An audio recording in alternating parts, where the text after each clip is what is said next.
Hey there, Tagonites! So, the art show at Art.i.facts was yesterday. That is the show in which the art and writing book was presented. Unfortunately, it happened to be the same day as the Southside Festival, so there really weren't that many people at the show, but I was able to interview a couple of Central students, actually, who happened to be at the show, as well as the owner of Art.i.facts, to get their opinions on the importance of art in community and society. So those interviews will be featured right now. I feel like art is important because it is a safe and healthy way to express emotions such as anger, pain, anguish, all these kinds of emotions that normally people would take out on others in the world and turn it into something like beautiful and poetic and inspiring to other people. It's also a very poetic way to express love and apathy and all these other emotions that would be so generic and bland if they were just said, whereas art is a totally different medium and very, very powerful to a lot of people. So, thank you. Well, I personally think that art doesn't have to be perfect, and that it can highlight the flaws and obstacles that someone goes through, and I just think that art highlights certain flaws and somehow makes them more relatable to people. Like, people don't want to see perfect, flawless things, and because they can't relate to something that is perfect, they'd much rather see something that is imperfect. If everything was perfect and art was completely flawless and beautiful, no one would really, people would still, be in awe of it, they would love it, and, I don't know, they would just think it's beautiful and that they would never be able to do it themselves. But art needs to be real, and it's just really exciting to see new and interesting ways that people express it, because every time you think something has been expressed enough, there's pretty much no other way that you can really think of expressing it, someone does it in a different way, and it inspires you, and I just really think that's amazing. Ooh, the world would be boring, a lot less colorful. I'd be out of a job. A lot of people would have no filter for all the muck that's running around inside their head. You know, it's a way for people to get it all out, and if you didn't have that, I'm sure we'd have a lot of heads exploding and blood and guts everywhere. So art keeps us from that. Is that a good answer? Yeah. All right. That pretty much covered it. That's my answer. Go art. After seeing this video, you may wonder, what was my vision for this? Why did I want to have this art book presented in the art show? I mean, yes, I do want the community to be exposed to art and the fact that young people my age are creating art instead of just being destructive and negative, but was there another reason why I did this? And actually, there was. It has to do with one of the passages that we discussed in class.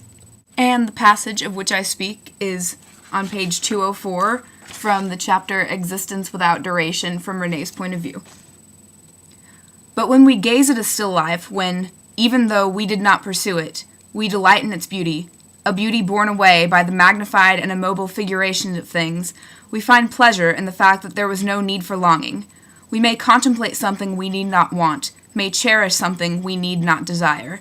So this still life, because it embodies a beauty that speaks to our desire, but was given birth by someone else's desire, because it cosets our pleasure without in any way being part of our own projects, because it is offered to us without requiring the effort of desiring on our part, this still life incarnates the quintessence of art, the certainty of timelessness. In the scene before our eyes, silent, without life or motion, a time exempt of projects is incarnated, perfection purloined from duration and its weary greed, pleasure without desire, existence without duration, beauty without will, for art is emotion without desire. Because this collection of art and writing is now available for anybody who walks into Artifacts to look at, they can see the different works that students at Central have created, and they can experience the emotions that we experience while creating art without actually creating it themselves. And I mean, like the book says, I agree, that really is what makes art, is the ability to connect with other people without actually having to have that desire yourself. You can just see the emotion and the desire that somebody else had, and then you can feel it through the painting or through the photograph or through the poetry. And that is really what I want this project to lead to, is people feeling a connection with other people. Because, I mean, very obviously, we wouldn't be human without the ability to interact with other people. And I think that art is one of the best ways to do that, other than verbal communication, written communication, because art really is communicating with people, even though we're not necessarily having a face-to-face conversation with the artist. We can see the emotions that they were feeling as they created it, and we can see the desires that they had through their work. So by looking at these drawings and these photographs and reading this poetry and prose, other people can see and feel human desire and emotion, longing, sadness, ecstasy, anything in art. And people really need to be aware of that, because in a lot of schools, people are saying, well, art programs aren't really important, but they're vital. We don't have a way of expressing ourselves to other people without art. That cuts off an entire road of communication for us, and that would be tragic. So, I mean, I'm not saying that because this art book is sitting in a store that it's going to change everybody's opinion about art, but if the right people happen to walk in and see this and say, oh, teenagers are creating art, this is meaningful to them, and displaying this can create meaning in other people's lives, maybe we could inspire people to try to keep art an active part of the community. I really just want people to see how important art is, see the effect of art.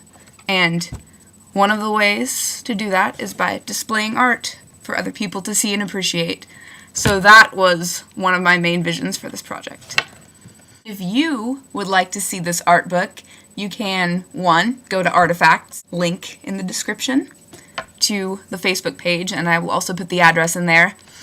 And I will also be bringing the original copy of the book to school that has the nifty little tape keeping the pages together, because this was before we made the nice copy.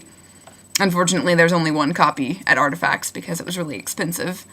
But if you really want your own copy of the book, you can ask Colin at Artifacts if you can have a copy, and then she'll have one made for you. You'll have to buy it yourselves, but then you will have a copy to keep forever. So that's exciting. But if you just want to look at it, I'll have the sort of ghetto copy at school, or you can go to Artifacts and see the nice copy. So either way, I want to showcase the art that my friends and I have created, and hopefully inspire some other people to create art. So keep the movement alive. Rock the arts.